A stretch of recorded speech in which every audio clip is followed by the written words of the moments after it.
প্রিয় মুক্তিকামী ছাত্র জনতা, আমরা দেখতে পাচ্ছি যে আমাদের এই অভ্যুত্থান এবং বিপ্লবের পরেই দেশে অরাজকতা নাশকতা করছে ফ্যাসিস্ট এবং তাদের দোসররা। আমরা দেখতে পাচ্ছি যে বিভিন্ন জায়গায় এখন গোলাগুলি চলছে, মন্দিরে হামলা হচ্ছে এবং নাশকতা ও লুটপাট করছে। আমরা মনে করি আমাদের যে ছাত্র নাগরিকদের অভ্যুত্থান তাকে নস্যাৎ করার জন্যই পরিকল্পিতভাবে এই ধরনের ঘটনা ঘটানো হচ্ছে। আমরা মুক্তিকামী ছাত্র জনতাকে সজাগ এবং সতর্ক থাকতে আহ্বান জানাচ্ছি এবং আমাদের যে অন্তর্বর্তীকালীন সরকার, আমরা সেই সরকারের প্রস্তাবনা 24 ঘন্টার সময় নিয়েছিলাম।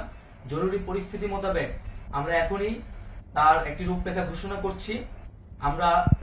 আমরা সিদ্ধান্ত নিয়েছি যে সর্বজন গ্রহণযোগ্য আন্তর্জাতিক খ্যাতিসম্পন্ন নোবেল পুরস্কার বিজয়ী ডক্টর মোহাম্মদ ইউনূসকে প্রধান উপদেষ্টা করে অন্তর্বর্তীকালীন সরকার গঠন করা হবে এবং ডক্টর মোহাম্মদ ইউনূসের সাথেও আমাদের কথা হয়েছে। তিনি ছাত্র জনতার আহ্বানে বাংলাদেশকে রক্ষা করতে এই গুরু দায়িত্ব নিতে সম্মত হয়েছে। আমরা সকালের মধ্যেই আমরা এই সরকার গঠনের প্রক্রিয়া দেখতে চাই।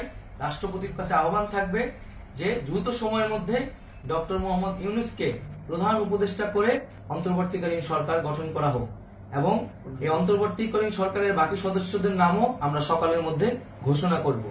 প্রিয় বন্ধুগণ, দেশে যে অরাজকতা চলছে, মানুষের জীবনের নিরাপত্তাহীনতা চলছে, সেজন্য আমরা রাষ্ট্রপতির কাছে আহ্বান জানাচ্ছি দেশে আইন শৃঙ্খলা পরিবেশ ফিরিয়ে আনার জন্য দ্রুত সময়ের মধ্যে কার্যকর ব্যবস্থা নিতে হবে এবং আইন শৃঙ্খলা বাহিনীকে সহযোগিতা করার জন্য মুক্তিকামী ছাত্র জনতাও রাজপথে থাকবে এবং অন্তর্বর্তীকালীন সরকার গঠন না হওয়া পর্যন্ত মুক্তিকামী ছাত্র জনতাকে রাজপথে থেকে তাদের যে অভ্যুত্থান সেই অভ্যুত্থানকে রক্ষা করতে হবে। প্রিয় বন্ধুগণ, আমরা রক্ত দিয়েছি, শহীদ হয়েছি। আমাদের যে প্রতিশ্রুতি একটি নতুন বাংলাদেশ গঠন করার জন্য, সেটিকে আমাদের অবশ্যই বাস্তবায়ন করতে হবে এবং অবশ্যই ছাত্র জনতার প্রস্তাবিত সরকার বাদে কোন ধরনের সরকার কিন্তু মেনে নেওয়া হবে না। আমরা বলেছি কোন ধরনের সেনা শাসিত সরকার অথবা সেনা সমর্থিত সরকার অথবা এই ফ্যাসিস্টদের দোসরদের কোন বি টিম সরকার কিন্তু আমরা মেনে নিব না। কোন গণবিরোধী সরকারকে মেনে নেওয়া হবে না। ছাত্র জনতার অভ্যুত্থানকারী যে প্রস্তাবিত সরকার, অন্তর্বর্তীকালীন সরকার, যেটা আমরা সিদ্ধান্ত উপনীত হয়েছি ডক্টর মোহাম্মদ ইউনূসকে প্রধান উপদেষ্টা করে এই সরকার গঠন করা হবে, সেই সরকারকেই বাস্তবায়ন করতে হবে অবিলম্বে।